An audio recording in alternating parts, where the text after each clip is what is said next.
2 Corinthians 4:8. We are hard-pressed on every side, but not crushed, perplexed, but not in despair. Maraming suliranin, maraming pressure na nagmumula sa iba't ibang dako, pero hindi naman tayo nagkakadurog-durog. Tayo kuminsan ay naguguluhan, pero hindi tayo nawawalan ng pag-asa. Problems. Maraming problema ang mga tao, minsan sunod-sunod, sabay-sabay, sapin-sapin. Ano ang maaaring matutunan mula sa salita ng Diyos tungkol sa pagharap sa mga problema ng buhay? Panginoon, salamat dahil kayo'y nariyan sa aming tabi. Kayo'y nasa aming puso, nasa aming isip, nasa kapaligiran. Kaya meron kaming maaaring sulingan, lapitan, sundan sa mga oras na kami namang problema. Tibayan niyo po ang aming loob, payapain niyo po kami, at sa sandaling ito'y pakalinisin upang tumanggap na inyong mga pagtuturo, pagtutuwid, paggabay, pagpapaliwanag, nang sa gayon ang inyong pong magandang kalooban ng siyang maghari sa aming buhay. Kayong mangusap, kayong mangaral, hinihiling namin ang lahat ng ito sa ngalan ng iyong anak na si Jesus. What to do with problems? Ano nga ba ang pwede at dapat gawin? Unang-una, accept problems as parts of life. Dapat tanggapin na ang buhay talaga may kakambal na mga problema. Ganyan talaga ang buhay. Ecclesiastes 1:8, all things are wearisome, more than one can say. Nakakapagod ang napakarami mga bagay at yan ang katotohanan sa buhay. But it's very important to look up to Jesus. John 16:33, in this world you will have trouble, sabi ni Jesus, but take heart, cheer up, I have overcome the world. Huwag kayong magtaka kung kayo'y datnan ng mga problema, pero pasiglahin niyo ang inyong mga sarili, palakasin niyo yung mga loob, kasi napagtagumpayan ko na, sabi ni Jesus, ang sandaigdigan at ang lahat ng mga suliranin, kadiliman, kapangitan, at mga kasakitan ng daigdig. Pag may problema, dapat ang sagot natin, naturally. Mas hindi natural na walang problema. Dahil yun talaga ang naging kakambal ng buhay, lalo na ang tao ay nawalay sa Diyos. But do not worry. Pag may problema, huwag atupagin ang mag-alala. Kasi walang nakakalutas ng suliranin sa pag-aalala. By worrying, you don't change a thing, you can only make things worse. Luke 21:14, make up your mind not to worry. Magpasya kayo na huwag maging balisa. Huwag mag-alala. It's a decision. It's a choice. As you can see, sabi, make up your mind. It's imperative. Isang utos, ibig sabihin, doable. Pwedeng gawin. Worrying is a habit. Yung mga lagi nag-aalala, lagi namang problema, lagi nag-iisip, kostumbre yan nakaugalian, nakasanayan. And anything that is learned can be unlearned. Pag nasanay tayo, natutong mag-alala, pwede rin tayong magsanay sa kabaligtaran nun na huwag mag-alala. Sasabihin, alam nga namang hindi ako mag-alala. O, ano naman pala nyo, kaaalala, kaiisip, meron bang nangyari? Nasolve ba? Philippians 4:6, don't worry about anything, but pray. Pray about everything. With thankful hearts, offer up your prayers and requests to God. Pag may pinoproblema, pag may suliranin, pag may challenge sa buhay, don't worry, sabi ng Philippians. Why worry when you can pray? Imbes sayangin mo at ubusin ang iyong lakas sa pag-aalala, pagkabalisa, pamamroblema, manalangin ka. Yun, may mapapala ka doon. Sabi, pray about everything. At manalangin mula sa isang mapagpasalamat na puso. Kahit may problema ka, magpasalamat sa mga dapat ipagpasalamat. So, ina-acknowledge mo, tinatanggap mong may problema ka, pero mas tinatanggap mong mas malaki naman dapat ipagpasalamat sa Diyos. May problema ako dahil meron akong utang na babayaran, wala pa akong pera. Pero magpasalamat ka, buhay ka pa, pwede ka pa maghanap buhay, may solusyon pa yan. At biruin mo, may nagpautang sa'yo, di ba malaking pasalamat yon na may nagtiwala sa'yo? Nung nangangailangan ka, may nagpautang sa'yo, so nakaligtas ka sa pangangailangan na yon. So ba't naman hindi ka makakaligtas uli sa pangangailangan ito? So sabi, with thankful hearts, offer up prayers and requests to God. So meron kang problema, sa palagay mo at sa abot ng iyong isip ay ito ang solusyon, di hilingin mo sa Diyos. Kasi alam naman ng Diyos yun. Kaya sabi niya, sa halip na kayo mag-alala, manalangin kayo. Dalhin niyo sa Diyos ang inyong mga pangangailangan nang may kalakip na pasalamat, hindi reklamo.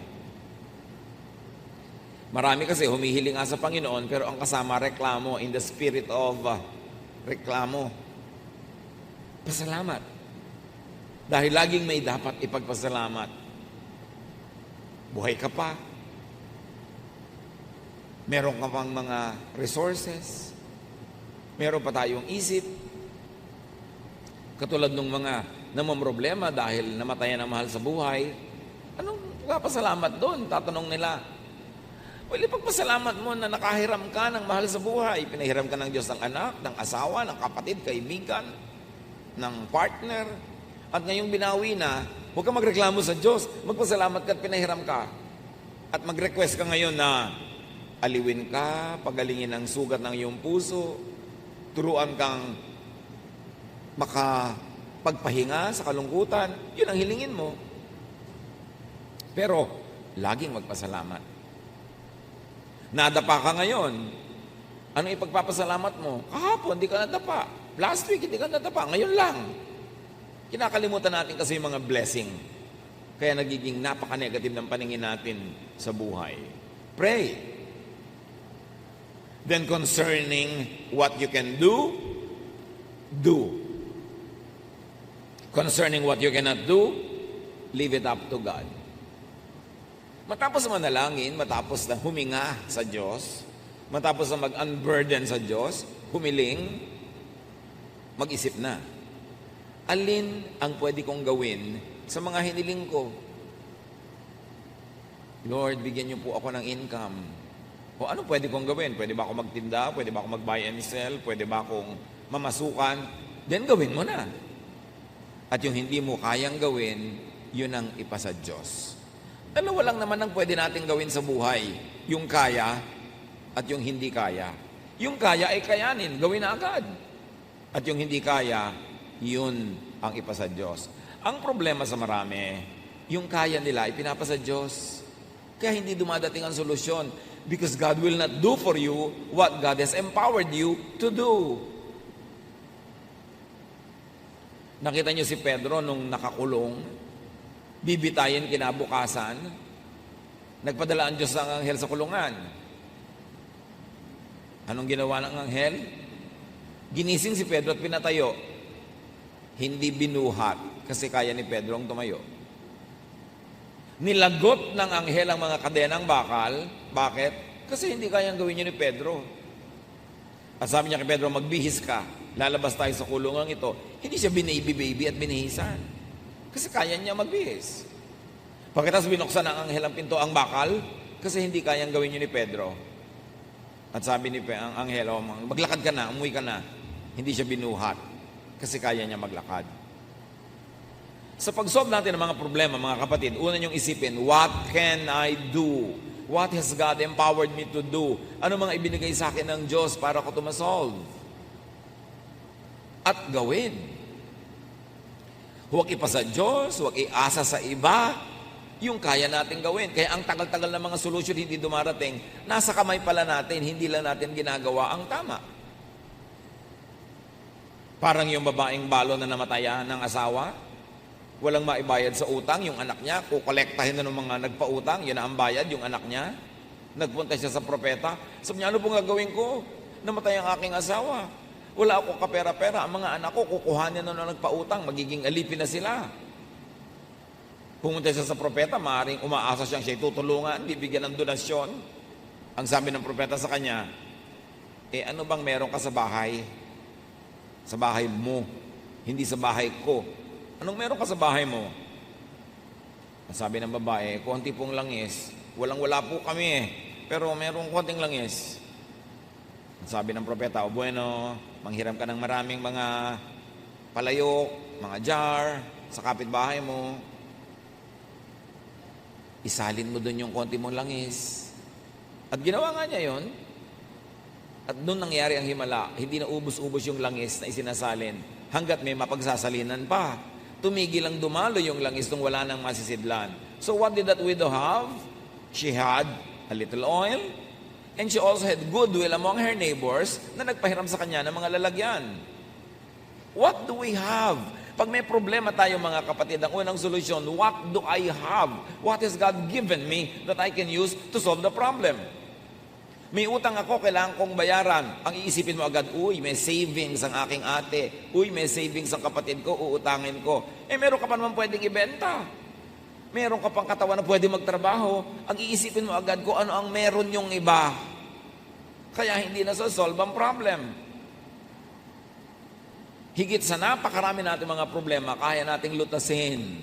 Nalulumbay ako, nalulungkot ako. Anong gusto mong gawin ko? Mag-sirko-sirko sa harapan mo para ka sumaya? Di pasayahin mo ang sarili mo. May kakayaan kang gawin yun. May sakit ka. Kaya mo namang kumilos. Kumilos ka, huwag mong iasa sa iba. Ang iasa mo lang yung talagang hindi mo na kaya. Meron kang gustong bilhin, wala kang pambili. Pagtrabahuhan mo, hindi aasa ka sa hingi, aasa ka sa awa. Kailangan solvein mo yan because binigyan tayo ng Diyos ng kakayanan. Ang lagi lang nating tendency, lumapit sa propeta, walang-wala po ako. At ang sagot sa kanya, ano bang meron ka sa bahay mo? Gamitin mo yun. Alam ng Diyos ang pangangailangan mo, binibigyan kanya ng kakayanan. So solve what you can, and what you cannot solve, leave it up to God. At tanggapin mong parehong yung kaya mong solve at hindi mo kayang lutasin, parehong alam yun ng Diyos. Ecclesiastes 7:14, when times are good, be happy. But when times are bad, consider this. God has made the one as well as the other. Pag maganda ang panahon, magsaya ka. Kung malungkot ang panahon, di malungkot ka. Anong gawin mo? Magsasaya ka, malungkot nga. Lilipas din yun. Pastor, ang lungkot-lungkot ko po. Bakit? Kasi po nawalan ako ng trabaho. Kasi nawalan ako ng boyfriend. Kasi ito, hindi malungkot ka. Nawala ka pala ng boyfriend, nakakalungkot ka yun. Hindi malungkot ka. Alam nga naman sumaya ka, nawala ka ng boyfriend. Anong problema mo? Nalugi po ako sa negosyo, ang lungkot ko. Natural, alam naman pag natuwa ka, magtataka ko niyan. Hindi malungkot ka, lilipas din yan. Pagsasawaan ka din yan ng lungkot. Wala namang lungkot na nanatili forever, lalo't itinataboy mo. Ngayon kung inaalagaan mo, bine-baby mo yung lungkot, magpapatugtog ka ng malungkot na tugtog, titingin ka sa mga litratong nakakalungkot, talagang lulungkot ka lalo. Kailangan, gumawa ka ng paraan para huwag ka malungkot. Pagka naiinip ka, lumabas ka ng bahay, mag-isip ka, may gawin ka, magtrabaho ka, mag-exercise ka, magpawis ka, huwag mong i-baby yung lungkot mo. Ngayon, meron talagang lungkot na nandyan, di malungkot ka. Ganun talagang buhay. Hindi problema yung nalulungkot. Natural lang yun. Kasi meron kang emosyon. Tanggapin sa loob ang anuman nangyayari. Sa labas, lutasin yung problema. Pero sa loob ng puso, tanggapin mong ganun talaga may problema ang buhay. Nalulungkot ako, ganun talaga. Nakakalungkot ang buhay ko minsan. Pero may gagawin ako sa labas para ako sumaya.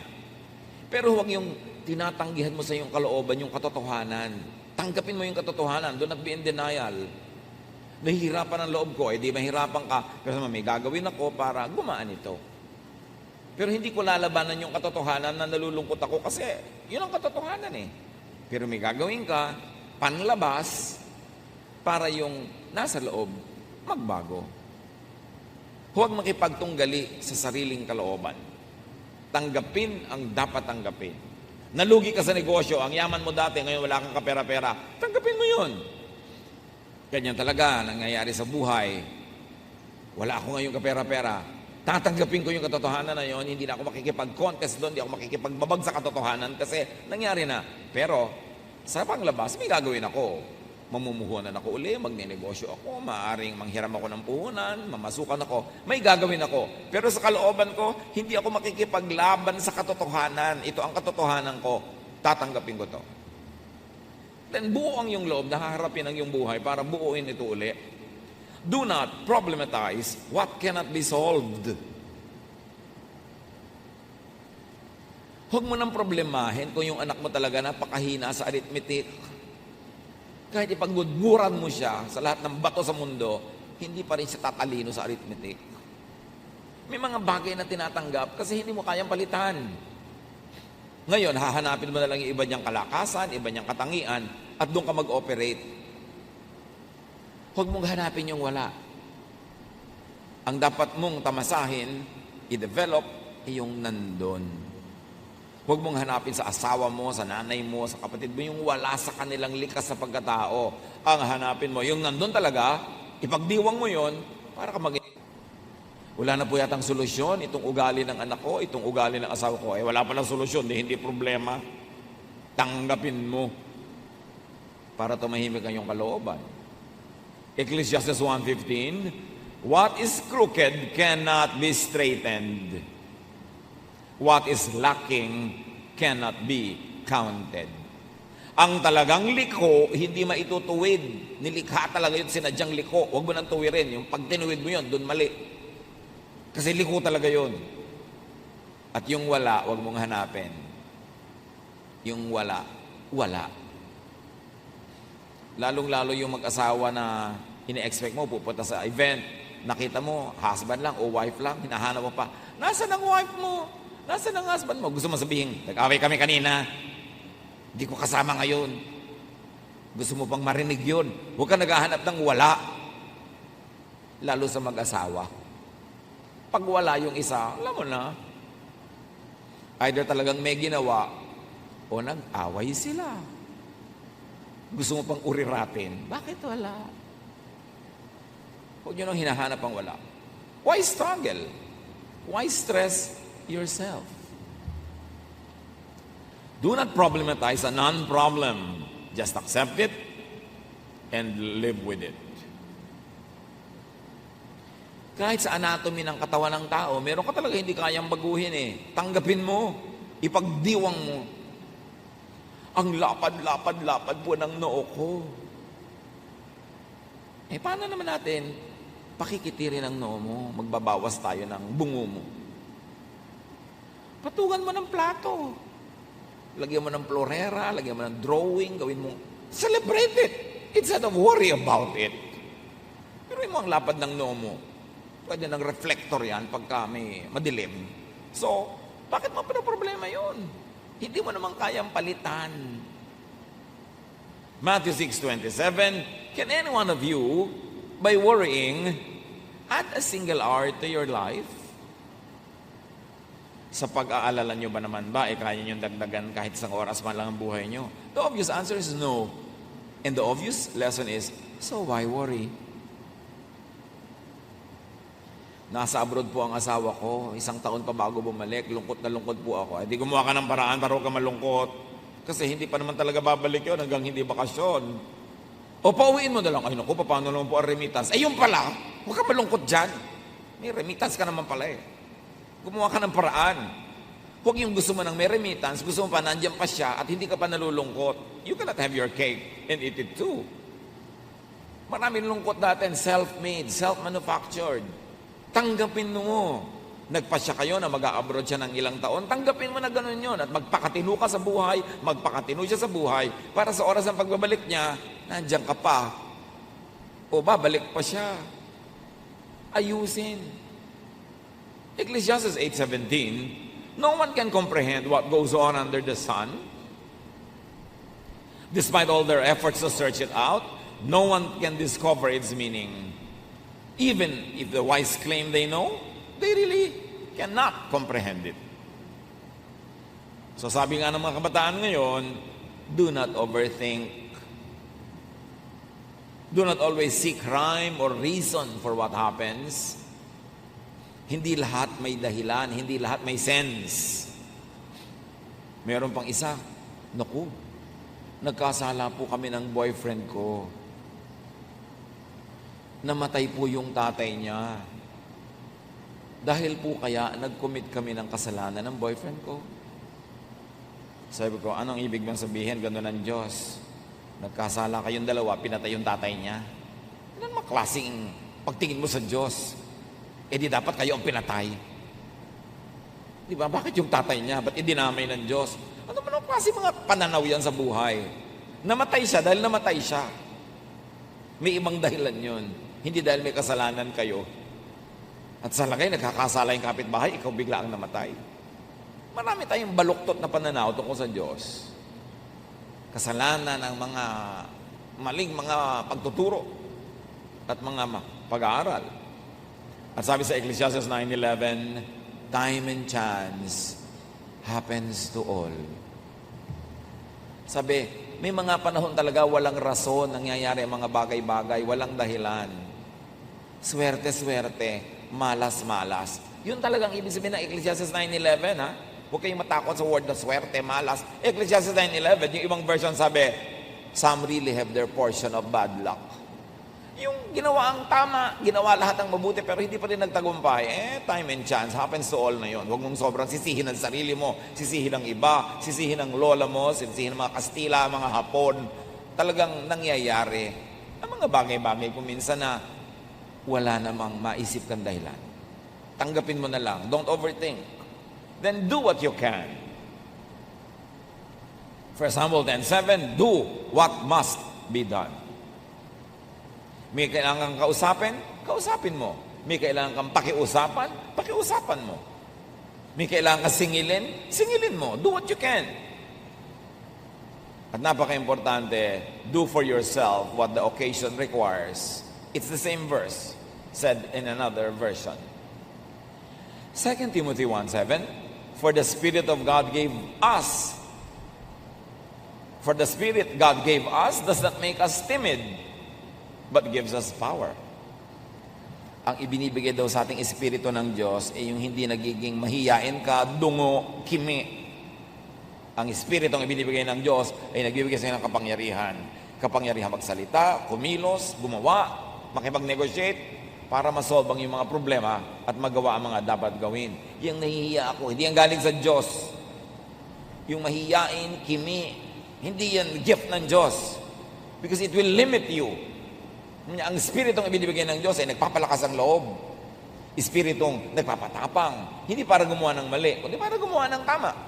Para itama ang dapat itama. And then for what you cannot do, seek and get help to solve the problem or to remove or nullify the problem. Merong dalawang tao, parehong may problema. Yung isang widow, babaeng balo, nakademanda siya at ipapatalo siya ng judge dahil yung judge nabibili. So ang problema ng widow, paano ako mananalo sa case na dapat ko naman talaga ipanalo? So binigyan niya ng problema yung judge. Kinulit niya ng kinulit ng kinulit. Sa problema ng judge, pinapanalo na siya. So parehong na-solve ang problema nilang dalawa. Pero meron kang dapat gawin. Kung kimi-kimi ka, widow-widow ka, matatalo ka sa kaso. Luke 18:3-5. There was a widow in the town who kept coming to him with the plea. Kwento to ni Jesus. Grant me justice against my adversary. For some time, he refused. But finally, he said to himself, Even though I don't fear God or care what people think, yet because this widow keeps bothering me, I will see that she gets justice so that she won't eventually come and attack me. So pareho may problema. Yung nakademanda, problema niya, dapat siyang manalo. So binigyan niya ng problema yung judge, kinulit niya ng kinulit, hanggang para wag na lang siyang mainis. Pinapanalo na niya dahil dapat naman talaga manalo. Solve ang problem. So, may napapala yung mga nagsisikap talaga, may ginagawa. At kung talagang laging may nanggugulo sa'yo, ibigay mo na yung gusto para ka matahimik. Kapatid mo, inaagaw sa'yo ang minana ninyong paso sa namatay ninyong magulang, ibigay mo na ang paso para ka matahimik. Kesa ang gulo-gulo. Alam niyo ba na pati ang katahimikan ay binibili? May nanggugulo sa'yo. Bigay mo yung gusto. It has a cost. Pero mas mahalaga ba yon kaysa sa kapayapaan mo? Katahimikan? You pay even for your peace. And whenever you can pay anyway, go for peace. Mas tahimik ang buhay. Nag-aaway kayo. Gusto niyo magkasundo pareho, alam niyo yon. Pero somebody, dapat mauna. Magbaba ng pride at bumate. Hindi ikaw na para matahimik na kayo. Kasi pagka pinauna mo pa siya, ayaw pa niya, ang tagal-tagal, pareho lang kayo nalulugi. Mauna ka na. Di tahimik kayo. Ang inihintay lang naman nun, isang text, isang bate, isang tapos na. Huwag na magpataasan ng pride para tahimik. And then what you cannot do or solve, accept as unsolvable, undoable, unachievable at the moment. At the moment. Pag hindi mo kayang lutasin, hindi mo alam ang solusyon, tanggapin mo na lang na hindi ito malulutas sa ngayon. Sa ngayon lang. Ipagpaliban ang paglutas. Ecclesiastes 8:6, there is a proper time and procedure for every matter, though a person may be weighed down by misery. May pinakatugmang panahon at may pinakatamang paraan. Kahit pa nga ngarag na ngarag ka na ngayon sa pamamroblema, merong mga dapat tanggapin na hindi pa talaga ito masasolve sa ngayon. At pagka ganon, freeze problems that cannot be solved at the moment. Parang ulam na hindi mo pa pwedeng lutuin ngayon, lagay mo sa freezer. Ganon din ang mga problemang hindi mo pa kayang lutasin ngayon, wala pang malinaw na solusyon, ilagay mo sa freezer and attend to them at the right time. Kailan po ang right time? Malalaman mo, mararamdaman mo pag right time na pwedeng solven. Pero kung nararamdaman mo ngayon na wala pang solusyon, mas mainam na huwag mong galawin. Kasi hindi mo alam. Parang yung mga archaeologists, pag naguhukay sila sa lupa ng mga iba't ibang uri ng kayamanang pangkulturang artifacts, may mga pagka nahanginan na sisira, mayroong pagka na-expose na biglang nabubulok, ang tagal-tagal hindi nabubulok nung nasa ilalim ng dagat o nasa ilalim ng lupa. So kumukuha lang sila ng konti, tapos iiwan nila yung maraming bagay, tatabunan nila uli. Bakit? Kasi hindi pa nila kayang solve it ngayon yung preservation issues, hindi pa nila kayang lutasin yung mga tanong tungkol sa mga bagay na yon, saka na. May mga ganon din. Kahit problema na mag-asawa, pinipilit mo, ngayon na, sabihin mo na sa akin, may tama pa rin panahon. Pag premature, na pag-usapan agad, hindi kayo handa pareho, lalo lang nakakasira. Ecclesiastes 3:1 and 11, there is a time for everything and a season for every activity under the heavens. God has made everything beautiful in its time. May panahon ang lahat ng bagay. Huwag madaliin, huwag ding huli, dapat tamang panahon. Parang kawayan, ang mga kawayan, alam ng matatanda nung araw, dapat tinataga sa panahon. Hina-harvest sa bare months. September, October, November, December. Pag doon mo pinutol yung kawayan, hindi siya bubukbukin. Or baligtad, huwag kang ha-harvest sa bare months. Basta isa sa dalawa, i-google nyo na lang. Pero ang mahalaga, may tamang panahon. Pati pagputol ng kawayan, may tamang panahon kung kailan mo papagalitan yung dapat pagalitan, sitahin yung dapat sitahin. May tamang panahon para ituwid ang isang maling bagay, may tamang panahon. Hindi lahat ng tamang gawin, kahit anong oras, ay tamang gawin yon. May panahon pa rin. Kaya mahalaga, pag mainit ang ulo mo, galit na galit ka, huwag ka muna kumibo. Dahil definitely, hindi yun tamang panahon. Bakit? Aandar yung init ng ulo mo. Ang uuwian ng usapan, away, hindi solusyon sa problema. Eh di ba kaya mo siya kakausapin para ma-solve? Pero kinausap mo, lalong lumala. Nagbatuhan na kayo ng refrigerator, ng kotse. Ba't pa kayo nag-usap? Buti pa, wag na lang, saka na. May tamang panahon. Pag mainit ang ulo mo, pag galit ka, pag gutom ka, hindi yun tamang panahon. Importante. God has made everything beautiful in its time. Kahit bata, gusto mong ipanganak na, 2 months pa lang, abortion ang tawag doon. Dapat 9 months. Ngayon, 13 months na, sobra na yun. Paglabas, may bigote na. Dapat, tamang panahon. Lahat ng bagay. Kaya kahit may gusto kang kausapin, good ba ang timing ko? Tama ba ang panahon? Kasi pag nagtapat-tapat ang mga bituin, ang mga puno, ang mga ilog, sa tamang panahon, madali ang mga bagay. Kaya alam mo, pagkamali ang panahon, hirap na hirap ka. Kahit magnenegosyo ka, laging hirap na hirap ka, baka hindi ito ang tamang panahon para magnegosyo ako ng ganitong bagay. Kasi pag tama yung panahon, maluwag, madali. Be still when you don't know what to do. Let God move. Psalm 46:10. Be still and know that I am God. Pag lagi kang may ginagawa, lagi kang busy, lagi kang maingay, hindi mo nadidinig ang Diyos. Hindi mo nararamdaman ang Diyos, hindi mo nakikita kumikilos ang Diyos. Ngayon, kung may problema ka, hindi mo alam ang gagawin, dapat wala kang gawin. Ha? Wala po akong gagawin? Hindi mo nga alam ang gagawin. So pag may ginawa ka, mali ang magagawa mo kasi hindi mo alam ang gagawin. Pagka, pastor, hindi ko po alam ang gagawin ko. Ano pong gagawin ko? Ulitin mo sinabi mo, hindi ko po alam ang gagawin ko. Ano pong gagawin ko? Hindi mo pala alam, di wala kang gagawin. Manahimik ka. There are problems that get solved by themselves over time. Parang sugat. Hayaan mo lang yan, gagaling yung mag-isa. Huwag mong kutkutin everyday. There are problems that get solved by not solving them, by not interfering with them. Andar yan mag-isa, hahanap yan ng solution. There are problems that get solved with the passing of time. Panahon lang pala ang makakalutas dyan. Hindi pakikialam natin, panahon. And there are problems that get solved with the rearrangement of the universe. Okay, inaasma ka lagi, pero buwan kasi ng mga pollen. Pagka pala hindi na buwan ng mga pollen na lumilipad sa hangin, mawawala na yung asma mo. That's solved sa paglipas ng panahon.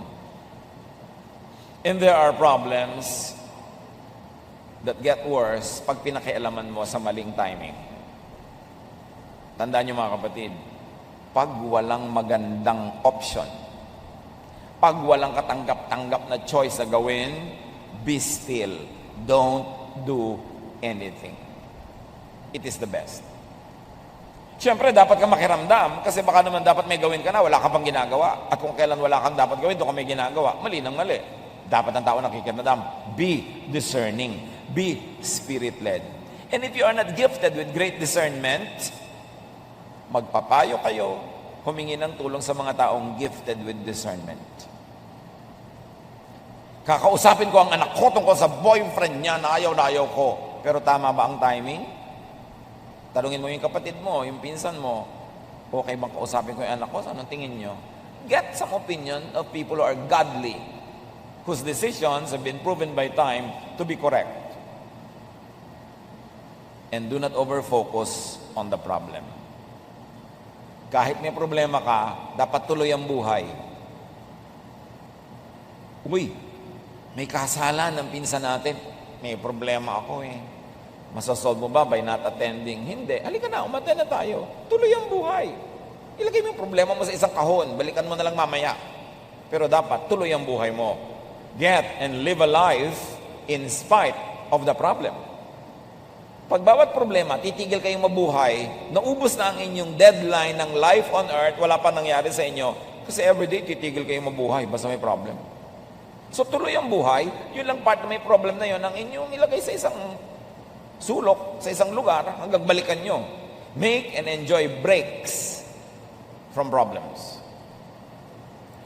Lalo kung ang dami niyong problema, mga kapatid, umimbento kayo ng kasiyahan, umimbento kayo ng recess, umimbento kayo ng pahinga para makaipon uli ng lakas. And because of distance, we get illumination. Nagkakaroon ng kaliwanagan ng ating isip pag medyo lumalayo-layo tayo sa iritasyon, sa problema. At pagbalik natin doon sa problema na yon, mas malinaw ng ating isip. Ecclesiastes 5:3, a dream comes when there are many cares. Kaya pag lagi kami iniisip, problema, nagkakandabangungot ka, marami ka napapaganipan na nakakapagpasakit ng ulo. So do not always rely and believe in dreams. Kasi pag ang tao lagi nag-iisip, talagang mananaginip. Hindi lahat ng panaginip ay galing sa Diyos. Kung minsan, isip ka lang kasi ng isip, kaya tulog ka na, umaandar pa yung isip mo, doon sa lagi mong iniisip. Hindi naman common at pag natutulog ka nga, nawawalan ka ng control sa brain mo umaandar siya mag-isa. Kaya yung mga laging pinag-iisip mo, habang gising ka, aandar yun. Pag nananaginip ka, hindi lahat yun galing sa Diyos. Isang guni-guni. Bungang isip. Kaya kailangan ng tao, mas may problema tayo, mas gumawa tayo ng paraang sumaya. O sumaya-saya man lang kahit konti. Magkaroon ng pahinga sa pag-iisip. Ecclesiastes 7:8, go, eat your food with gladness and drink your wine with a joyful heart. For God has already approved what you do. Always be clothed in white and always anoint your head with oil. Ang sinasabi lang wear something comfortable. Wear something you feel good and you look good in. Relax. Be comfortable. Look good. Feel good. Yan ang armas mo sa pagharap sa maraming problema ng buhay. Lumikha ka ng saya kung hindi ka masaya. Para maputol yung tuloy-tuloy na lungkot. And remember to benefit and learn from problems. Everything that happens is a blessing to those who love God and are called according to His purpose. Because problems are great teachers. Yun nga daw mga batang lumaki na maraming pinoproblema, huwag lang yung talagang sobrang problemang nakakasira na ng isip. Yung maraming nilutan sa problema nung maliit pa, yun ang matitibay paglaki. Yan ang mga mahuhusay ang pagkatao, marunong makiramdam sa kapwa, marunong makisama, kasi maraming pinoproblema. Proverbs 24:16, though the righteous fall 7 times, they rise again. So huwag problemahin na huwag magka-problema. Ang ating problemahin ay how to be righteous. Because when the righteous fall, though they fall 7 times, they will always rise again. Be enriched, seasoned, developed by problems, especially trials. Pag dumadating yung problema o trial, isipin mo, lalampas din ito. Anything that will not kill me will enrich me. So pagka hindi ka napatay ng problema, edi ikaw ang nabuhay, pinayaman ka at pinalakas ng problema na yon. So malilipas din ito. Mga kapatid, pag dumadaan kayo sa sobrang dilim, sobrang bigat, sobrang hirap, sabihin nyo ito, this too will pass. Lilipas din ito. Hindi ito forever. James 1:2-4, my friends, be glad even if you have a lot of trouble. You know that when you learn to endure by having your faith tested, but you must learn to endure everything so that you will be completely mature and not lacking in anything. Sabi ikatuwa nyo, pag may dumarating na mga hirap at suliranin at pagsubok, kasi pag napagtagumpayan nyo na yan, you will end up better, richer, wiser person. Anticipate nyo na malalampasan nyo yan. At pagkalampas nyo, better na kayo dapat. Problems can make you better or bitter. Pwedeng maging mapait ang pananaw nyo sa buhay o pwedeng napaganda ang inyong pagkatao. The same heat that melts the wax hardens the clay. So the same problem na nakakagupo sa iba are the same problems that can make you stronger. Turn your problems into blessings by being strong, by doing the right thing, by not doing what should not be done at the moment, and you will end up winner. Choose purpose to be better. Pag dumaan kayo sa malaking paghihirap, mapipili nyo naman kung kayo'y magiging better o bitter. Kung bubuti ang pagkatao nyo o sasama.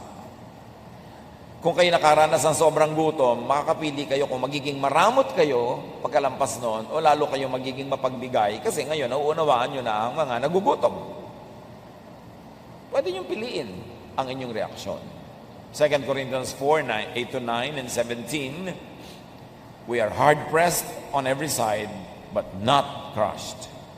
Perplexed, but not in despair. Persecuted, but not abandoned.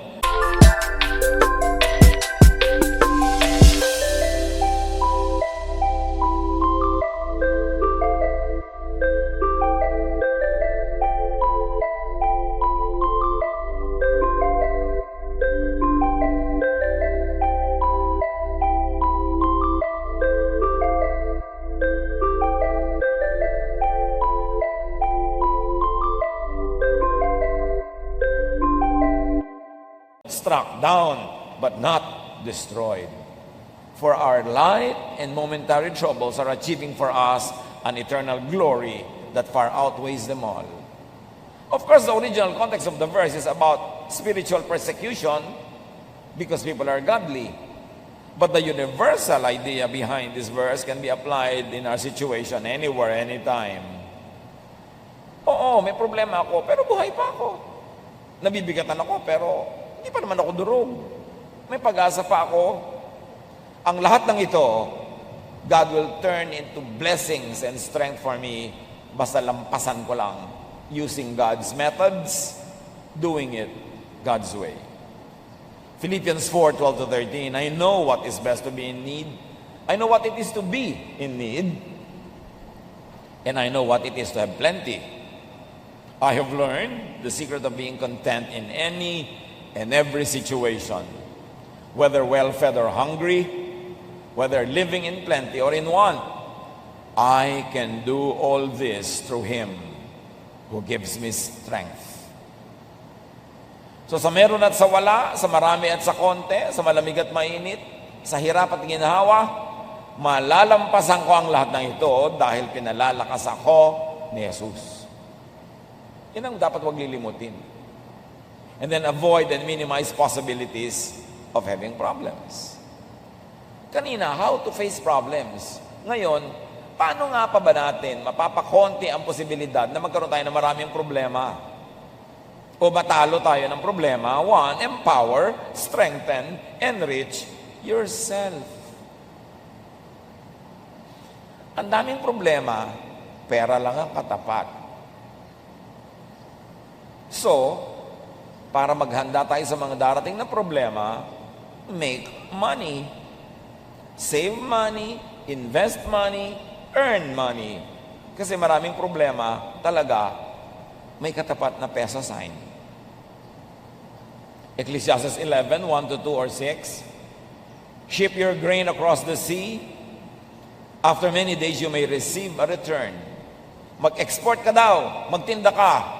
At pagkalipas ng ilang araw, may tubo ka na. Invest in 7 ventures? Yes, in 8. You do not know what disaster may come upon the land. O mag-invest ka pero mag-diversify. Magtayo ka ng maliit na tindahan, mamuhunan ka, mamasukan ka, ganito, magganon ka. Marami kang gagawin kasi hindi mo alam kung saan ka tutubo at saan ka malulugi.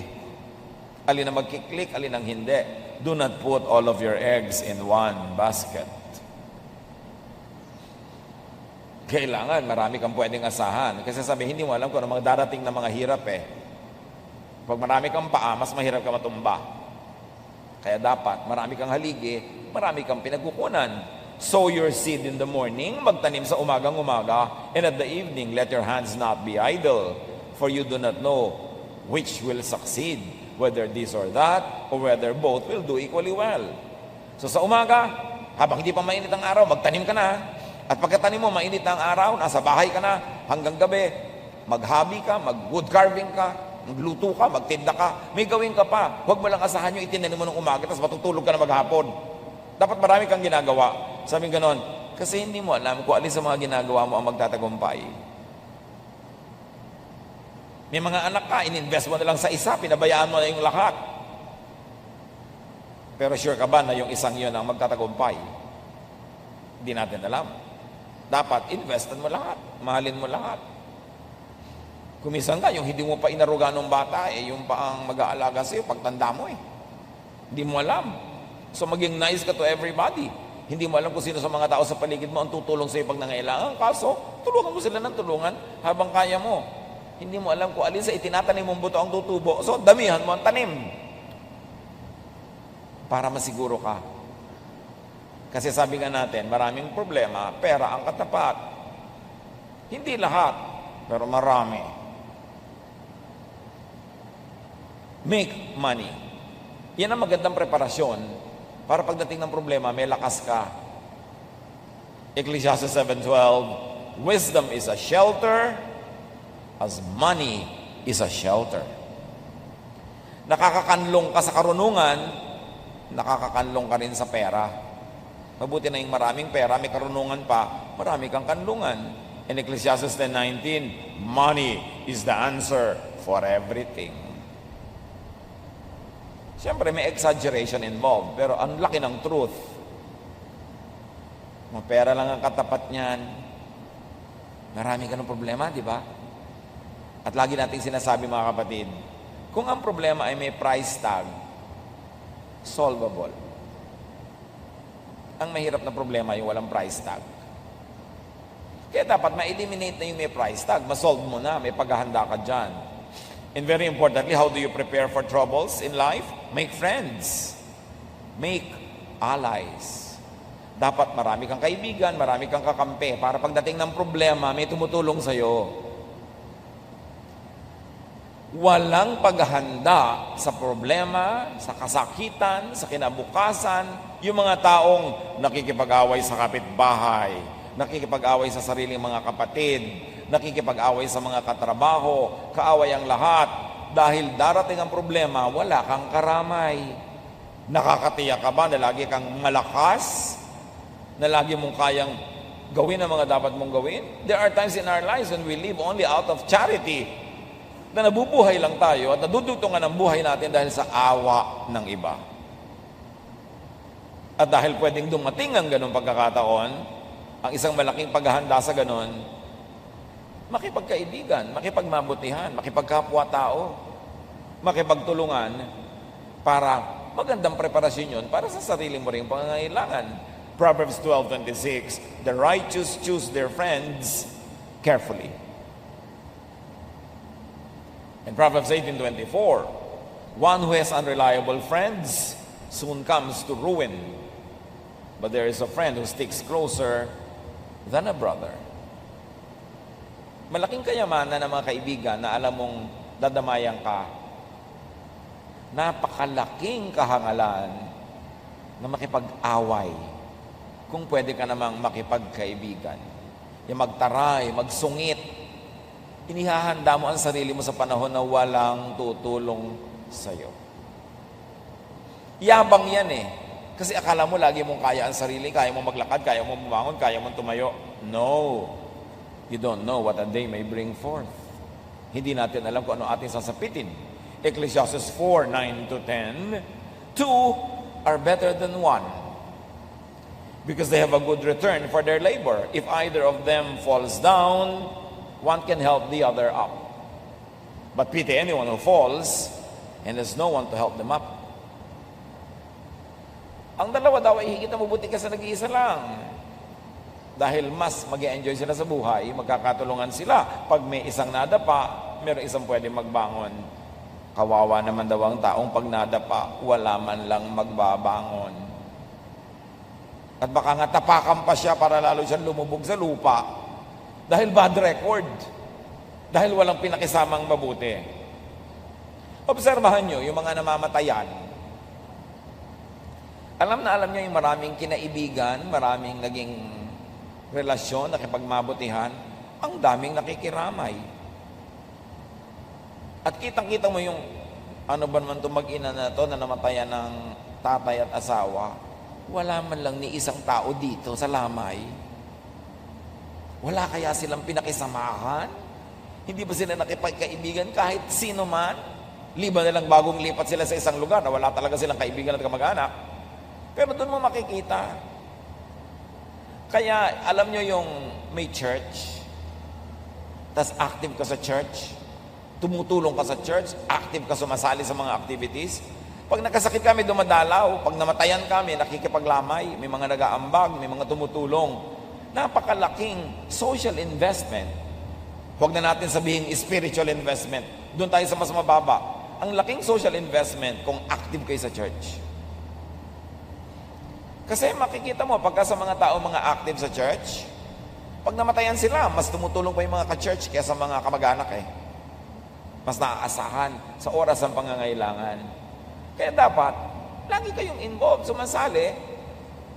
Una, dahil meron tayong mas mataas na dahilan because the body of the Lord is the one that we should take care of and participate in. Pero kung gusto nyo lang maging social and practical level, kasi darating ang panahon, mangangailangan din kayo ng karamay, mabuti na yung kayo nang nauunang dumadamay. Proverbs 19:4 and 6. Wealth attracts friends, but even the closest friend of the poor person deserts them. Everyone is the friend of the one who loves gifts. Hindi ito tungkol sa kasamaan ng tao, ha? Tungkol ito sa isang katotohanan na pag kayo mapagbigay, mabait, mapagregalo, mapag-share, marami talaga kayong kaibigan. Kaya kayo mamimili. Will I lose some money to have friends? Or will I gain some money and lose friends? It's a choice. At dahil napakasarap ipakisama ang pera, isa yan sa mga pinakamasasarap ipakisama kung meron ka, magpakain ka, magregalo ka, talaga mga tao magiging malapit sa'yo, natural. Alangan namang palautang ka, palahingi ka, lapitan ka, natural hindi.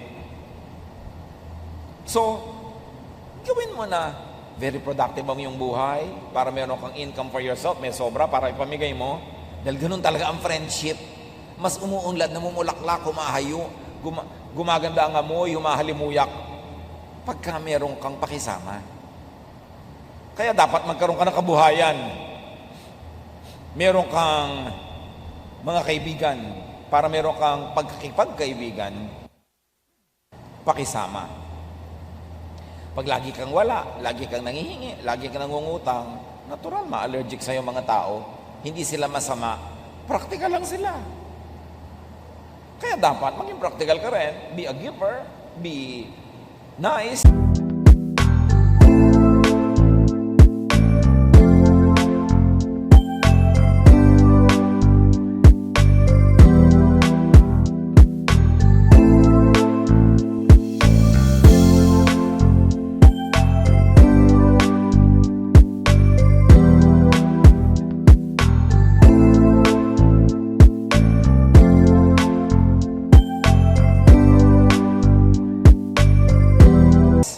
And you will be surrounded with people. Of course, hindi lahat lang yun ay true friends. Pero may magiging true friends ka rin doon. Makisama. Makisalamuha. Makihalubilo. Makipagbabutihan. Makisangkot. Makiisa sa buhay ng iba para gawin din nila sa'yo. Kaya sa mga highly developed economies, lalo sa mga Western and industrialized cultures, hindi na sila masyadong nakikisama. Alam niyo kung bakit? Kasi meron na sila insurance. Meron na silang mga paghahanda sa kanilang pagkakasakit, sa kanilang pagkakaratay, sa kanilang kamatayan. Kaya hindi na sila masyado nakikisama. Pero sa baryo, bakit ka sobrang nakikisama? Birthday ni ganon, attend ka. May handaan doon, tutulong ka. Bakit? Kasi sa gabi, may emergency ka, wala kang kotse, kakalampagin mo yung kapitbahay mo, hihiramin mo yung kotse niya para madala ka sa ospital. Kaya yung mga taong maraming pangangailangan, mas dapat nakikisama. But it is noble and godly na wala ka ng pangangailangan, mariwasa ka na, tapos ang galing mo pa rin makisama. Yun ang tunay na pakikisama kasi wala kang vested interest. So, train your heart, train to be strong at heart. Palakasin ang loob, palakasin ang bulsa, palakasin ang katawan, palakasin ang espiritu, para pagdating ng problema, meron kang ilaban. Hebrews 13:9, it is good for our hearts to be strengthened by grace. Tamang panahon, tamang pamamaraan ang pagharap sa problema. Ecclesiastes 8:5, the wise heart will know the proper time and procedure. Sanayin ang puso na mahirapan para pag dumadating ang hirap, trained na. Ang mga bata, huwag palakihin sa layaw, sa sobrang sarap, sobrang ginhawa, kasi mawawalan sila ng training. Pagdating ng mga tunay na problema, marupok, mahina, madaling bumigay. Ang laki sa layaw, karaniway hubad, sabi ni Balagtas. Sa bait at muni, sa hatol ay salat. Masaklap ang bunga ng maling paglingap, habag ng magulang sa irog na anak. Dapat tinetrain mo ding mahirapan, mapagod, magtipid, kahit may pera kayo. Kahit meron kayong mga katulong sa bahay, kailangan meron silang assignment, malinis, magligpit, mag-ayos-ayos, para train sila sa buhay. And remember, do not be too emotional. Walang nakakalutas sa problema, sa drama, sa iyak. Nalulutas yan sa pag-iisip at sa social network at syempre sa guidance ng Panginoon. At kung maraming problema o darating pa lang ang problema, get a boost. Magpasaya ng magpasaya sa puso para pag dumating yung mga lungkot, marami kang mawi-withdraw na happiness, hindi ka masisiro balance. Proverbs 12:25, anxiety weighs down the heart, but a kind word cheers it up. Mga kapatid, pag tayo ay may mga kasama na may problema, a kind word can go far. An unkind word can destroy whatever is left of their strength, but a kind word will always boost them up and help. So be kind sa mga namang problema. Maraming namang problema, nagdidilim ang isip, nalilito, be kind. A kind word will help. Pray with people who have problems. And whenever you can help, help. You don't know when it's your turn to need help. Dear Lord, we thank you that you are there in our hearts, you are there in our midst, you are here with us. Paglinawin niyo pong aming isip. At sa sandaling ito, dalangin namin, Panginoon, mga kapatid na namomroblema, bigyan niyo po ng linaw ng isip, lakas ng loob, at mga makakatuwang makakatulong. Right now, Father, we pray for everyone present na maraming suliranin. Hayaan mo na ang mga bahagi o ang buong mensaheng ito ay makapagpaliwanag, makatulong at makapaghawa ng daan para sa ikalulutas ng kanilang mga pinoproblema. Pagbulay-bulayan natin mga kapatid ang ating mga narinig, hingin sa Panginoon ang karunungang ito mailapat sa tamang paraan sa ating buhay. Lord, continue to speak to your people as we bow before you and remain silent. Let us hear your guiding voice. Be alone with the Lord. Silently listen to the Lord's guidance.